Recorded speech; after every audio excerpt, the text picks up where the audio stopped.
Here a little trivia. In Newfoundland, a moose burger is common. Yikes! Not me. I'm not ending up in someone's dinner. So I say, eat more chicken, or fish, or vegetables, or anything but a Mr. Moose Moose. Furthermore, what goes best on everything we eat? That's right, mustard, which brings me to our show, the grand finale of the trilogy, Tales of Quoddy Bay. This show reveals a shocking truth about liquid gold. Our great Houdini pirate, Milton No-Beard. Nothing can stop him. Nothing. He is unstoppable. That is, until, well, you will just have to wait, watch, and see. So here we go. Liquid gold. Let's begin the show.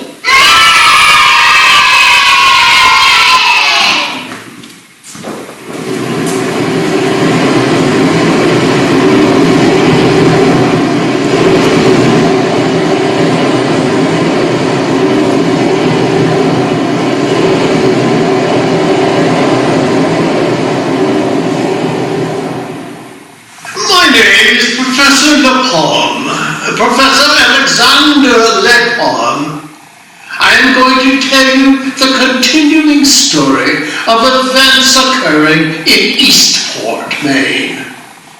These events have encompassed the whole wide world, from Eastport to Scotland, Scotland to Eastport, from Eastport to the Arctic Circle, from the Arctic Circle to Eastport, from Eastport to Tahiti, and finally from Tahiti to Eastport. Yes, Eastport is the center of the natural universe, as you may very well know. This last adventure began after the second deposit of the pirate Milton No-Beard into the Passamaquoddy Bay. His evil scheme included, firstly, stealing the famous Moose Island apples and Graham's famous apple pie recipe. And secondly, stealing Teeny Tiny Mermaid and his accomplice, Lockie and McDougal, and selling them both to the circus. This plan was a double cross. However, he was outwitted by Lester the Crow and Buddy the Seal when they discovered his plan. After Lesty and Buddy informed Sneaky Pirate's accomplice, Lucky and McDougal, of this double cross, Lucky became enraged and tossed the surprised pirate captain overboard into Passamaquoddy Bay. Now, we begin the current adventure, which includes the irritating behavior of this naughty pirate. However, first, shall I introduce our heroes? Teeny Tiny Mermaid, Lester the Crow, and Buddy the Seal. Our newest hero, Lucky and McDougal, is very busy practicing at the moment and will be introduced later in the show. Actually, he is the show, and soon you will discover why.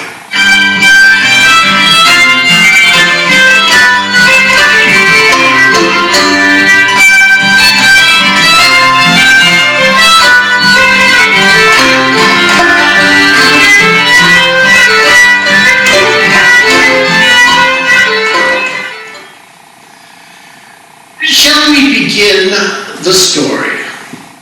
We are now well aware of the fact that Pirate is not only an excellent swimmer, but a sort of Houdini escape artist.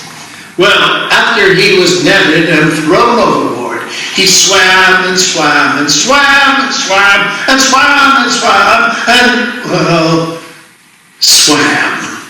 He decided to rest for the evening and latched onto a rather large iceberg floating in the North Atlantic Ocean. As fate would have it, A passing whale, mommy whale, quite mistakenly took him for a baby whale. The baby whale thinks this creature, the pirate, is her long-lost twin brother, and was so happy to see him. He must be a whale. What else is there in the Atlantic Ocean?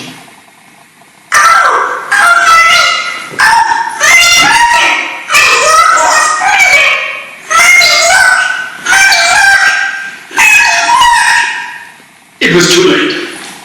The mommy whale had grabbed the protesting pirate and the baby whale, and off she swam.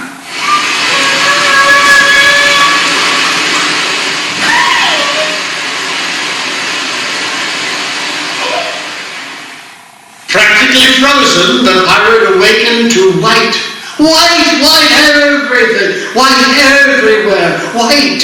What? Where am I? Who am I? What am I? Suddenly, realizing he had been abandoned and not knowing why, he was quite alone in the middle of nowhere. Ice and snow and more ice and snow as far as he could see. The pirate began walking.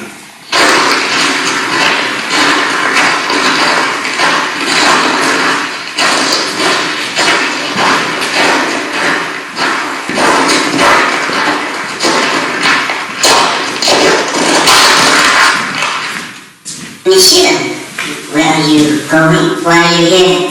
In the Arctic Circle alone, in the middle of nowhere? I think this looks very suspicious, no? Well, Lassie, I'm on my way to Eastport, Maine, where I have some unfinished business to tend to. Ah? Oui, monsieur. I will escort you to the border, but we must go now. Right you are, Lassie.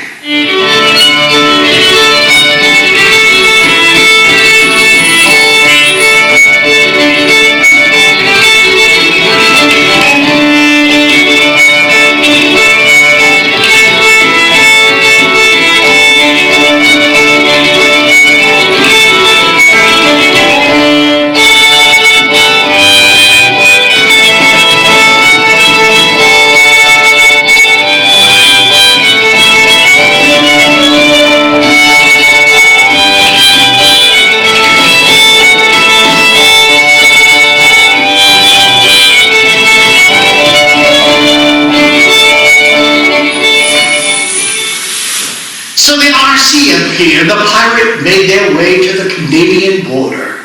However, along the way, at one of their rest stops, the pirate overheard a server in the bistro speaking about the greatest discovery. Liquid gold! Liquid gold! Liquid gold from Eastport, Maine! I will meet you outside, monsieur. The dog said we'll be waiting for you, oui?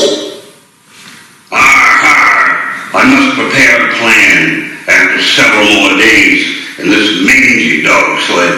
With Vic the Monkey, I will be at the border and bam! Eastport! Surprise! I will soon have possession of this liquid gold, and I will be financially independent.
Meanwhile, in Eastport, Maine, Teeny Tiny, Lester and Buddy are preparing for a festival. Lockie and McDougal is practicing guitar and will be featured with the famous rock band, Rockweed. The band is thrilled to have a sea monster as their featured artist. Lockie is beside himself, and Teeny Tiny, Lester and Buddy are concerned about his sudden stardom. Ever since Lockie was honored as a hero, his head has become even bigger than a monster's head. He is so full of himself. Yeah, I think becoming a rock star going to push him over the edge. Just because he learned guitar is the only sea monster in the whole wide world that is in a rock band. I mean, he is really, really good. He thinks he's special. He is special. Even if all this fame has gone to his head, he is still our Lockie. Okay, Teeny Tiny, you have a word with him. Yeah, Teeny Tiny, he will listen to you. Just tell him he is forgetting who freed him from a terrible fate. He could be in the circus right now. He would really be special in the circus. Well, I could be in the circus as well, Buddy and Lester. If it hadn't been for you two, who knows what would have happened to me? And to Lockie, that no-good Captain No-Beard. Thank goodness he is gone for good. See you later, Teeny Tiny. Good luck with Lockie. I am out of here too, Teeny Tiny. I hope Lockie comes to his senses and realizes who his friends really are. Bye, Lester. Bye, Buddy. What am I going to say to Lockie? I don't want to hurt his feelings. Well, not entirely hurt his feelings. He does need to realize he is hurting our feelings. All this fame is just too much for him. Oh well, I will think about this all very carefully before I approach this subject with Lockie. I'm gonna be a star! I'm gonna be a star! The first and only monster playing the guitar!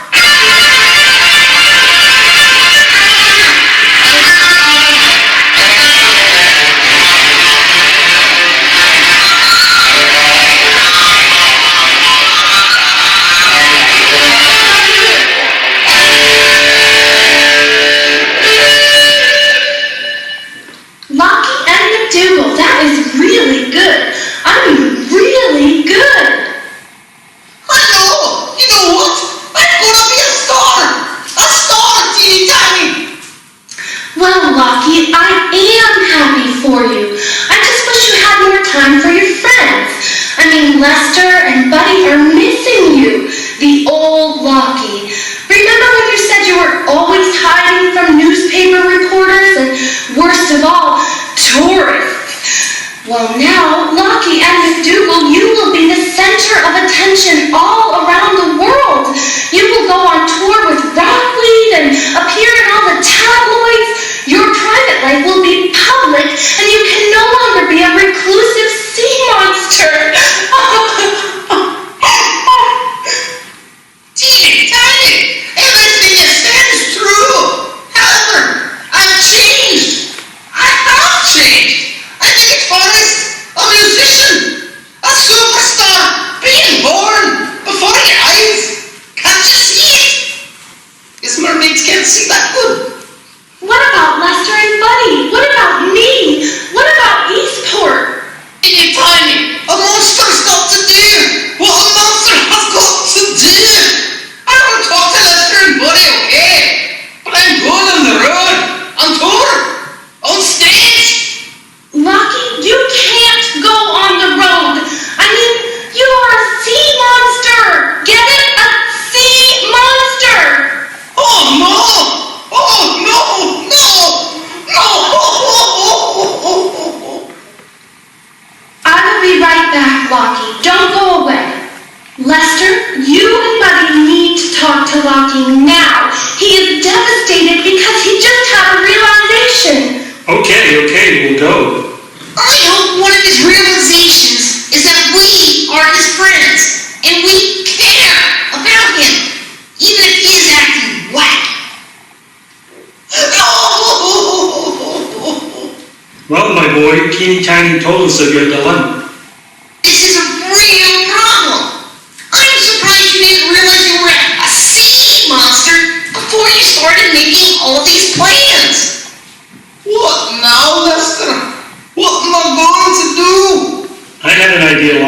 Leave this problem to me. Remember, I, Lester, am the most intelligent creature in the Audubon Society. There are very few issues that I cannot solve. Leave this to Buddy and me. We can work it out. We can work it out. It's one of the tunes I just learned in the guitar. Oops. Well, let's just say Buddy and I will come up with a plan for you, Locky. I'm sorry. I've been ignoring you too. You are, and you will always be my best friends forever.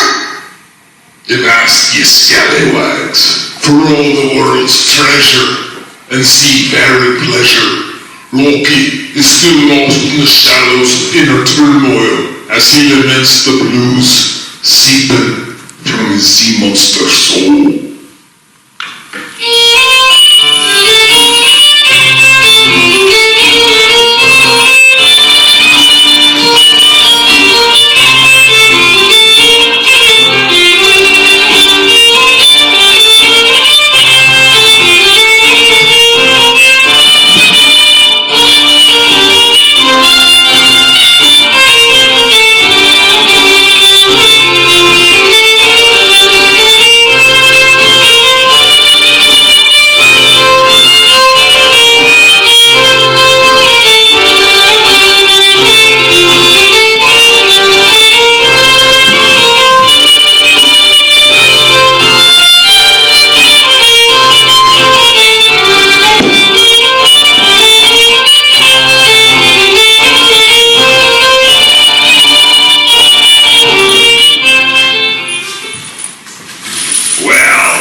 Silly monster and that problematic interfering trio named Teeny Tiny, Lester, and Buddy. I can now carry out my new plan. After an exhausting journey from the Arctic Circle on this uncomfortable, disgusting dog sled, I will just lie low till later today. Then I will take my hostage. Yes, indeed. That little candy store missy should do perfectly to help me carry out this new plan. What's her name? Alice. So after a few hours, Alice was going down to the breakwater for her break. Every afternoon, she would go down to see Teeny Tiny, Lester, and Buddy, and deliver some sweeties from Sweeties Down East candy store. Alice was always very punctual, and so were Teeny Tiny, Lester, and Buddy. However, today, Alice would not be there. She would not be there at all. Alice was a no-show. Come in, I will be right out. Make yourself at home. We have some new treats you might enjoy. As Alice came out into the shop, out popped Captain Milton Nobeard. Alice was paralyzed with fear.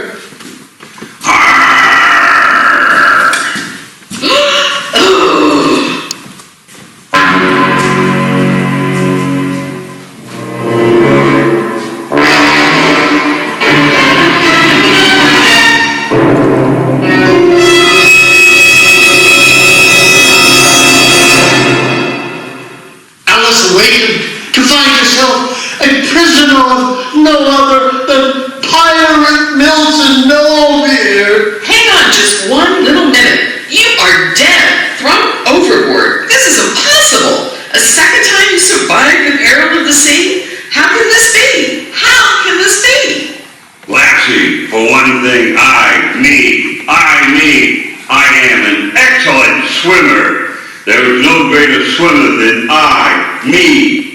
me. You? I get it. So what are you up to now? Why are you holding me hostage? What evil scheme is this? You savage, beastly man. You would think with your record of failures, you would just give it up? Come with me, little lassie, and you will see. Pirate Milton Nobeard had heard information about liquid gold. He was determined determined that it was going to make him rich, rich, rich. At last, no more money problems. Poverty will no longer befall me. I will be a free, wealthy man. Independently wealthy. I won't have to depend or share with that silly, incompetent whining sea monster, or anyone else for that matter. Free at last. However, his dream was soon to vanish.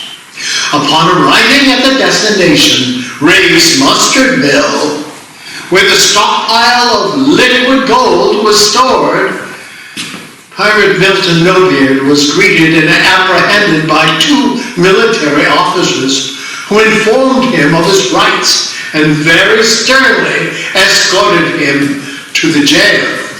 I'm first class petty officer Bryce of the U.S. Navy, and this is petty officer first class Spencer of the Coast Guard. And you can say him and will be held against you in a court of law. And if you don't like that, you can kiss my grits. 'Cause you're no good, no beer. No good for nothing. I don't care that your mama didn't love you. I don't care that your daddy didn't love you. You're a bad man. And you're going away for good. What? How? Who? When? Where? This cannot be happening again. Not again. The 2 petty officers informed the pirate that his companion, RCMP Colette, who rescued him in the Arctic Circle, thought his appearance very suspicious and reported him immediately at the border to the authorities. He was then followed to Eastport, allowed to proceed with his plan, and apprehended in the act of selling the liquid gold. The pirate was not aware that liquid gold is a super delicious mustard developed by Ray's Mustard Mill in Eastport, Maine. Due to his disappointment, he refused to even try the mustard on Rosie's hot dog. Thus, he was deported to Tahiti, as far away from Eastport as he could be sent, so that he could not swim back to Eastport ever again.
Teeny-tiny Lester and Buddy were gathered at Sutherland Overlook Park with the rest of the town of Eastport to hear Rockweed, starring Lockie and McDougal on the lead guitar. I guess our plan worked, buddy. Lockie will play with Rockweed whenever they appear in Eastport. That's right, Lester. We have him back. The old Lockie. Except for tonight. He is a star. Just before the concert began, a shocking discovery was made by Teeny-tiny, Lester, Buddy, and the rest of the audience. On stage, with Lockie and McDougal, appeared a familiar, yet unfamiliar face and form. It was, oh no, it can't be, it is, oh, Pirate Milton Nobeard. Loki announced the purpose of this revelation. For those